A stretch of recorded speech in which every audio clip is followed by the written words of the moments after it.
So now I'm going to cover the idea of annuities. So basically, annuities represent a series of cash flows either going in or coming out over a fixed period of time with a set amount of payments. So what that essentially means is, and I'll demonstrate this by drawing it on the board. Let's say this is a timeline. Time 0 represents now, and 1, 2, and 3 represents times 1, 2, and 3 years from now. So let's say you are entitled to an annuity, and I'll put the information of the annuity down below in the video so you can keep track of it as you go along. So let's say you are entitled to an ordinary annuity worth, for the payments of which are $100, and it lasts for 3 years. It's a 3-year annuity. What that essentially means is you are entitled to receive $100, which is the payment, over 3 years.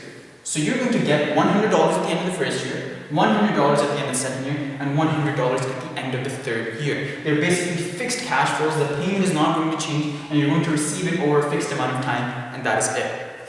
There's 2 things to know here.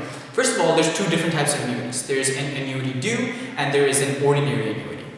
If you look at here, this is the demonstration of an ordinary annuity, which basically means that the first payment that you get is not going to be right now, it's going to be at the end of the first year, at the end of the first period. So to demonstrate that, if a friend comes up to you and he's like, okay, I'm going to give you $100 at the end of each year. Today is January the 1st.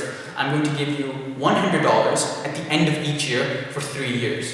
So the first payment he's going to give you is not today, it's actually in the coming December, 12 months from now. That is an ordinary annuity. On the other hand, if your friend says, hey, I'm going to give you an annuity, here is the first payment, he makes the payment right away, and then he's going to make more payments after 1 year, that is an annuity due. The major difference is that in the annuity due, the first payment is made right now at time 0.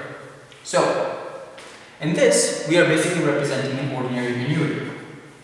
If you wanted to represent an annuity due, time 0 is when you would get the first payment. So you get the first payment here, you get the second payment here, and since you're only entitled to a third payment, 3 payments, your payments would stop at this point. So, in the next part of this video, I'll actually be going over computing the present value and future value of annuities.